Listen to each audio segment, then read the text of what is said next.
అదేవిధంగా దళిత సంఘాల వారికి కూడా మా కితంకాలు తరపున ధన్యవాదాలు. ఈరోజు జరిగిన పరిణామాలు వినడానికి మా దాకా వచ్చిన మిత్రులందరికీ నా యొక్క నమస్కారాలు. ఈ జరిగిన సంఘటనలు చాలా బాధ పెట్టాయి. మా వాయిస్ వినడానికి ఎవరూ రాలేదు. ఈరోజు మీరంతా మా వాయిస్ వినడానికి వచ్చారు. చాలా సంతోషంగా ఉంది నాకు. ఒక ఆడపిల్ల తండ్రిగా ఈరోజు మీ ముందు ఏడుస్తున్నా. నేను ఒక ఆడపిల్లగా పుట్టడం నేరమా? ఒక ఆడపిల్లగా పుట్టడం నేరమా? ఆడపిల్ల తండ్రిగా పుట్టడం కూడా నేరమా అని అడుగుతున్నా. ఏం రాశారు సార్ మీరు? అంటే మీకు పేపరు పెన్ను ఉందని మీ చేతిలో ఏం పెడితే అది మీరు రాస్తారా సార్? మీరు చెప్పండి సార్, చెప్పండి. ఒక ఆడపిల్లని కూడా లేకుండా పెళ్లి కావాల్సిన పిల్ల, తల్లి లేని పిల్ల, ఇటువంటి రాతలు రాస్తారా మీరు? మీ దగ్గర ఏం ఆధారాలు ఉన్నాయి చెప్పడానికి? మీరు ఆధారాలు ఉంటే చూపించండి. మీరు ఏం తెచ్చేశారు సార్? రంగమ్మ తరాలో నా బిడ్డ ఉంది అని చెప్పి రాశారు సార్ మీరు. రాశారా? అలా ఎట్లా రాస్తారు సార్ మీరు? అలా ఎట్లా రాస్తారు మీరు? మీకు అక్క చెల్లెళ్ళు లేరా? మీకు అమ్మ నాయన లేరా? నీకు బిడ్డలు లేరా? నాలాంటి బిడ్డలు లేరా మీకు? ఒక బిడ్డ మీద మీరు ఎట్లా రాస్తారు ఈ విధంగా? చెప్పండి, ఎలా రాస్తారు నాకు చెప్పండి. ఒక ఆడపిల్ల తల్లిగా నా బాధ నుంచి చెప్పుకుంటున్నా ఈరోజు.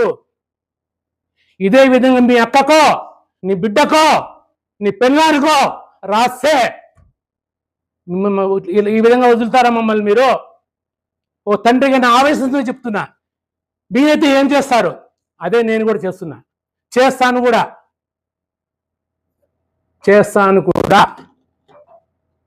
లీగల్గా ఎక్కడి దాకా పోవాలో నా బిడ్డ కోసం నేను పోతాను. చావడానికి రెడీ నా బిడ్డ కోసం. నేను ఇంత బాధ పెడతారా మాకి? ఆడపిల్లలు మేనర్ పిల్లలు చదువుతున్న కాలేజీ మీరు ఏ విధంగా రాశారు? తీమాది ఏం రాశారు చూపించండి. చదివి వినిపించదని ఏం రాశారు? నేను చదువుకోలేదు, నా బిడ్డలు చదువుకున్నారు. 10 మంది ఆడపిల్లలు నేను చదివిపిస్తున్నా ఉచితంగా.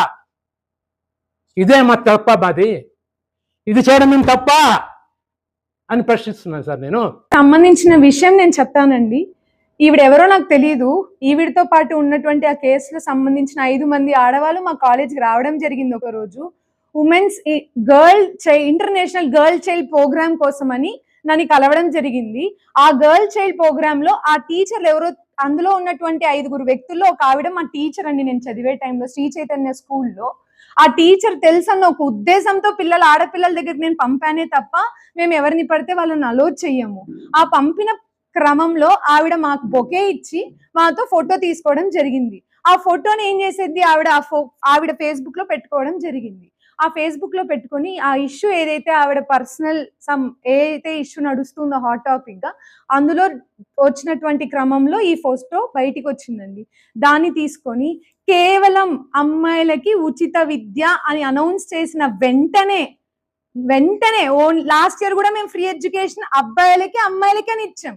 ఈ సంవత్సరం కేవలం అమ్మాయిలకి ఫ్రీ ఎడ్యుకేషన్ అని చెప్పిన వెంటనే ఆ నెక్స్ట్ మూమెంట్ 2 days గ్యాప్ లోనే రంగమ్మతో చేతులు కలిపిన మనీషా నాయర్, రంగమ్మ లాంటి తీరుతోనే అమ్మాయిల వీడియోలు రికార్డ్ చేసుకొని అమ్మాయిల్ని ట్రాప్ చేసి తల్లిదండ్రులని బెదిరిస్తున్న మనీషా నాయర్. కేవలం అది రాసి దాని వెనక ఉన్నటువంటి కొన్ని కాలేజ్ యాజమాన్యాలు అయితే ఏముంది, దాని వెనకలు ఉన్న లాయర్లు అయితే ఏముంది, దాని వెనకలు ఉన్న కొన్ని యూనియన్ ఒక్క యూనియన్ లీడర్ SC ST వాళ్ళైతే ఏముంది, వీళ్ళు ముగ్గురు కలిసి చేస్తున్నటువంటి దాడికి సంబంధించిన ప్రతి ఒక్క ఎవిడెన్స్ కావాలంటే నేను ఇస్తానండి మీకు. అవన్నీ విని మీరు దానికి ఒక నిర్ణయం తీసుకోండి. లాయర్ ఎవరైతే ఈ కేసు వెనకలు ఉన్నారో ఆయన ఒక SC STనే, ఒక యూనియన్ లీడర్ ఒక వ్యక్తి ఎవరైతే ఉన్నారో అతను SC STనే, ఇప్పుడు ఎవరైతే లక్ష్మీనారాయణ గారిని నేను ఇది చేశానని అన్నారో ఆయన ఒక SC STనే. ఈ SC ST అనే ఒక దాని యొక్క పవర్ ని చేతిలో పట్టుకొని మమ్మల్ని బెదిరించి బ్లాక్మెయిల్ చేసినటువంటి తరహా మీకు నిజంగా నేను ప్రతి ఒక్కటి ఎవిడెన్స్ ఇస్తాను.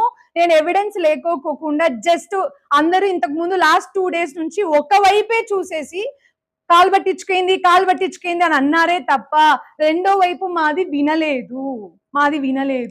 ఇఫ్ ఇన్ కేస్ మేము నిజంగానే కాలు పట్టించుకునేకి వాళ్ళ ఇంటికి వెళ్ళి కొట్లాడి రౌడీలని తీసుకొని వెళ్ళి నేను దౌర్జన్యం చేశాను అన్నారు కదా, చుట్టుపక్కల వాళ్ళు గాని ఒక 100కి డైల్ చేయలేకపోయారా?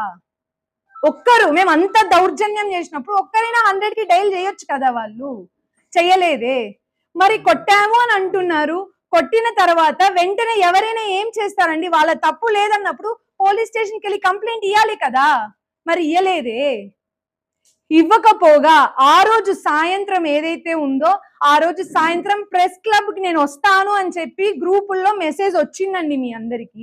అంతవరకు సైలెంట్ గా ఉన్నప్పుడు వెంటనే నేను ఎప్పుడైతే ప్రెస్ క్లబ్ కి వస్తాను అని చెప్పిన వెంటనే ఈ వీడియోని బయటికి రిలీజ్ చేసేసి ఏదైతే నిజం నేను చెప్పాలి బయటికి అని అనుకున్న దాన్ని చెప్పనీకోకుండా, ఆ ఎవిడెన్స్లు చూపికోకుండా మేము పడిన బాధ, వాళ్ళు మమ్మల్ని పెట్టినటువంటి బ్లాక్ మెయిలింగ్స్ ఏవైతే ఉన్నాయో అవి మేము బయట పెట్టకూడదని ఒక రీజన్ తో దళిత సంఘాలని, మీడియా వాళ్ళందరి యూనియన్స్ ఎవరైతే ఉన్నారో వాళ్ళిద్దరిని ఒక సాఫ్ట్ కార్నర్ ఒక కీ లాగా వాడుకొని ఆ వీడియోని నేను ప్రెస్ మీట్ క్లబ్కి వచ్చే లోపు రిలీజ్ చేశారు. ఒకవేళ ఇఫ్ ఇన్ కేస్ అందులో నేను తప్పే చేసుంటే ప్రెస్ క్లబ్కి వచ్చి నిలబడే అంత అవసరం నాకు ఏముంటుందండి?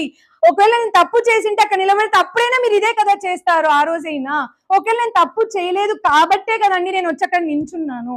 ఆడ కూడా నేను మీ అందరి మీద ఎవరి మీద ఏమీ మాట్లాడలేదు. నాది వినండి అని మాత్రమే అడిగానే తప్ప అక్కడ ఉన్న ఎస్సీ ఎస్టీ సంఘాలైతే ఏముంది, యూనియన్ మిత్రులైతే ఏముంది, అందరూ కలిసి బాయ్కాట్ అని అందరు నా మీద దాడి చేశారు. దాడి చేసిన దానికి మేము బయటికి వచ్చేసాం.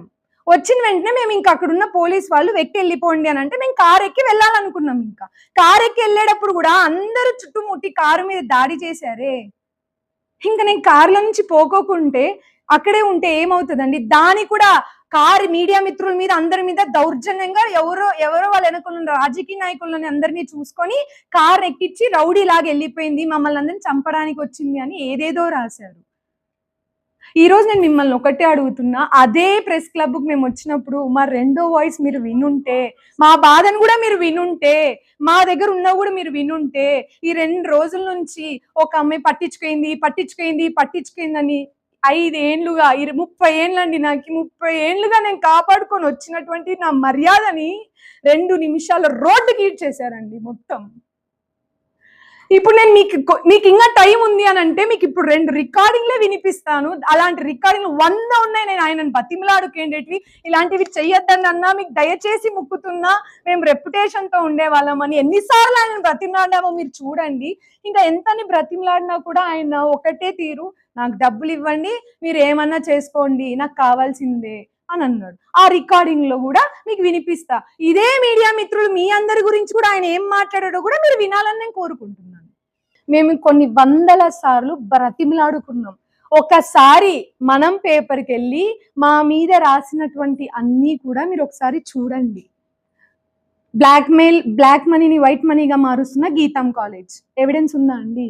ఎవరో మెడికల్ స్టోర్ అతను 5 కోట్లు పెట్టి అతనితో తీసుకొని రోడ్డుకి వేసేసిన మనీషా నాయర్, రంగమ్మ తరహాలోనే ఇలా ఉన్న మనీషా నాయర్, ఆవిడ దౌర్జన్యానికి ఇట్లాంటి ఆవిడని ఊర్లోంచి వెలేయాలి. ఎందుకు వెలేయాలండి?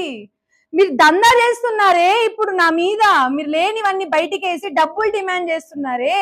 నాలాంటి అమ్మాయి వెలివేయాలా, లేకపోతే ఇట్లా మీ చేతికి ఉన్నటువంటి ఒక మంచి పవర్ ని మంచిగా యూజ్ చేసుకోకుండా బ్లాక్ మెయిల్ చేస్తున్న లాంటి నీలాంటి వాడిని వెలివేయాలా అని అడుగుతున్నా నేను ఈరోజు. ఇప్పుడు క్షమించండి నేను క్షమిస్తున్నా, కానీ అందులో జరిగినటువంటి విషయం ఏంటంటే ఈ ఎవిడెన్స్లన్నీ నాతో ఉన్నాయి. మేము బయటికి వచ్చి ఎస్సీ ఎస్టీ కేసు పోలీస్ స్టేషన్లో అయినా కానీ మీ దగ్గరికైనా కానీ వచ్చి మేము మాట్లాడొచ్చండి. కానీ ఆయన వేసిన న్యూస్ గురించి నేను వచ్చి బయట మాట్లాడితే అప్పుడు ఇంత చిన్నగా ఉన్న హనీ ట్రాప్ కాదు కదండి అది.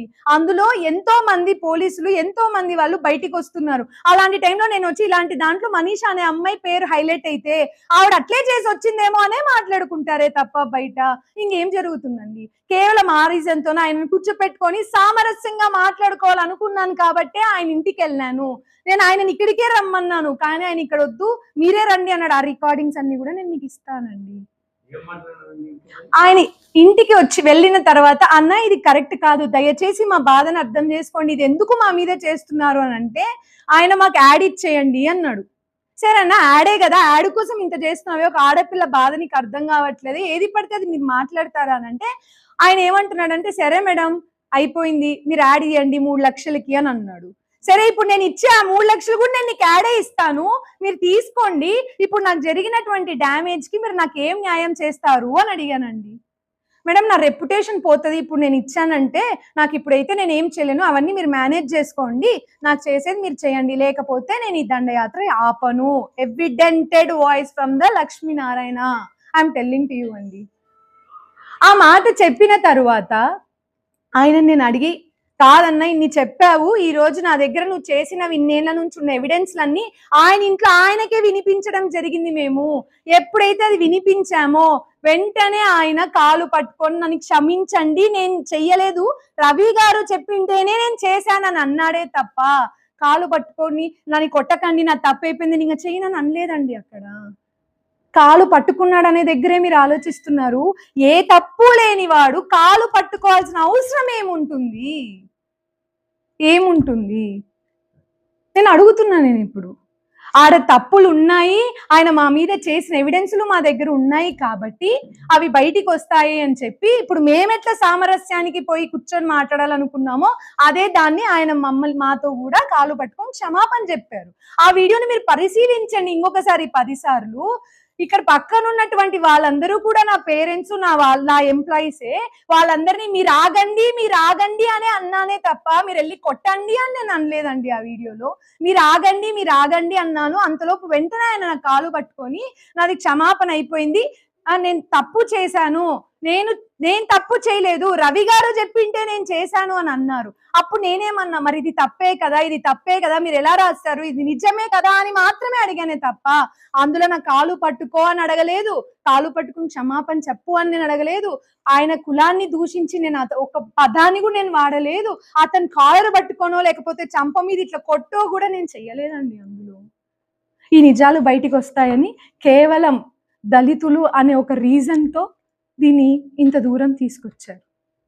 ఇప్పుడు నేను మిమ్మల్ని అడుగుతున్నా, అక్కడ ఉన్నటువంటి సంఘాలు అయితే ఏముంది, వాళ్ళ తల్లిదండ్రులు పిల్లలు అని అందరూ మీరు అంటున్నారు, వాళ్ళకందరికీ మేము క్షమాపణ చెప్తాము వచ్చి కావాలన్నా కూడా. మేము ఒకవేళ తప్పు చేశామని మీకు నిజంగా ఇప్పటికి కూడా అనిపిస్తే, మరి మాకు జరిగిన ఈ అన్యాయానికి మీ మీడియా మిత్రులు కానీ ఇదే ఎస్సీ ఎస్టీ సంఘాలు అయితేనేముంది మీరందరూ నాకేం న్యాయం చేస్తారో అని అడుగుతున్నా. ఇప్పుడు అది చేసిన దానికి మీరు నేను క్షమాపణ చెప్పడానికి నేను రెడీగా ఉన్నా, మరి ఒక పెన్ ఉంది కదా అని ఎటువంటి ఎవిడెన్సెస్ లేకుండా నా మీద ఇంత పెద్ద నింద కట్టి మైనర్ పిల్లలు, కాలేజీ, ఇంతమంది ఎంప్లాయీలు, ఇక్కడ పనిచేసేటువంటి అందరూ ఆడపిల్లల మీద నింద కట్టారే, దీనికి మీరు అందరూ కలిసి నాకేం న్యాయం చేస్తారు అని అడుగుతున్నాను. ఇది ఎప్పుడైతే బయటికి వచ్చిందో అప్పటి నుంచి చావు తప్ప ఇంకేం కనిపించట్లేదండి మాకు. అదే ప్రెస్ క్లబ్కి వచ్చిన రోజు మీరందరూ నా వాయిస్ ఇన్నుంటే ఈరోజు 2 వైపులా విని ఒక్క న్యాయానికి వచ్చేవాళ్ళు. మేము చేసిన తప్పుకు మీరు శిక్ష వేయండి, వాళ్ళు చేసిన తప్పుకు మీరు శిక్ష వేయాలని మేము కోరుకుంటున్నామండి. దీన్ని మేము కోరుకుంటున్నాం.